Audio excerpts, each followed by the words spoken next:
Hello, vous avez entendu parler, voire participé à la marche du 23 novembre contre les violences faites aux femmes. Les collages féminicides vous alertent. Vous l'aurez compris, la révolte féministe est partout. Moi c'est Laura et avec Marthe nous sommes allés à la rencontre de féministes passionnées et engagées. Si toutes ont un profil différent, elles ont le même objectif, libérer les femmes du patriarcat. Hors du monde relégué, devant nous femmes esclaves, les brisons nos entraves, debout, debout, debout, debout, debout.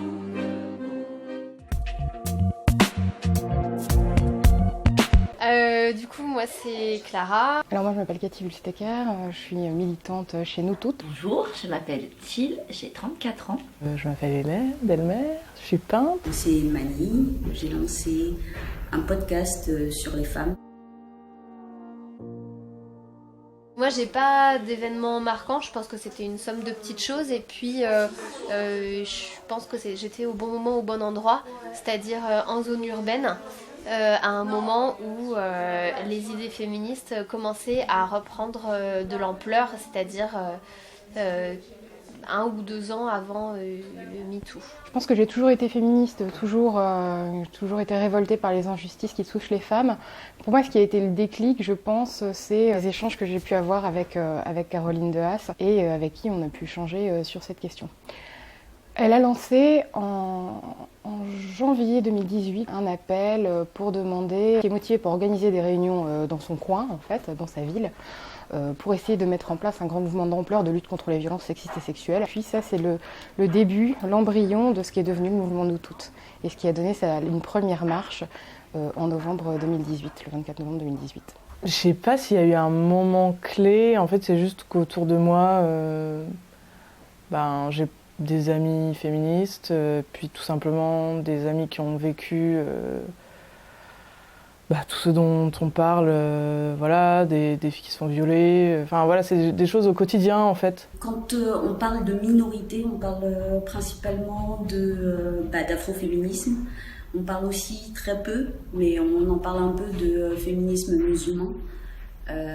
Et puis on parle quasiment pas de féminisme asiatique quoi. Et c'est pour ça que je pense qu'il faut faire quelque chose et puis que les femmes asiatiques prennent un petit peu plus la parole dans l'espace public quoi. Mon féminisme, c'est un féminisme queer intersectionnel. C'est de venir interpeller sur les questions de genre et les questions de sexe et tout ce qui est lié à l'identité de genre et à l'identité sexuelle.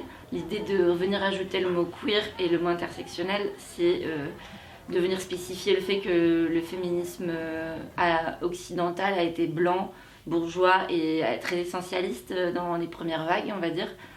Et les féminismes queer, du coup, revendiquaient les faits qu'on ne s'identifie pas tous comme femmes, mais on subit des oppressions qui sont liées au fait d'être socialement vu comme une minorité. Le principe un peu de se dire féministe queer, c'est aussi de dire que pour nous, le genre, c'est des catégories sociales, c'est pas une réalité, immuable et naturaliste en fait. Femme, réveille-toi. Le tocsin de la raison se fait entendre dans tout l'univers. Reconnais tes droits. Le puissant empire de la nature n'est plus environné de préjugés, de fanatisme, de superstitions et de mensonges. Le flambeau de la vérité a dissipé tous les nuages de la sottise et de l'usurpation. Moi, quand je lis ce texte, ça me fait beaucoup penser à l'hymne des femmes. On a besoin de s'unir, on a besoin d'être toutes ensemble pour réaliser déjà ce qui nous arrive, ce qui nous menace. Je pense que les femmes se sont réveillées, il y a une libération de la parole. Il manque une totale libération de l'écoute, mais là aussi on avance. Il faut les entendre. Il faut les entendre dans les commissariats quand elles portent plainte. Il faut les entendre dans les cercles familiaux où c'est parfois très difficile. C'est pas si facile d'écouter, c'est pas si facile d'être dans cette posture-là. Vous l'avez compris, les parcours sont multiples et les prises de conscience sont propres à chacune. On verra dans le prochain épisode comment ces militantes s'organisent pour lutter au quotidien.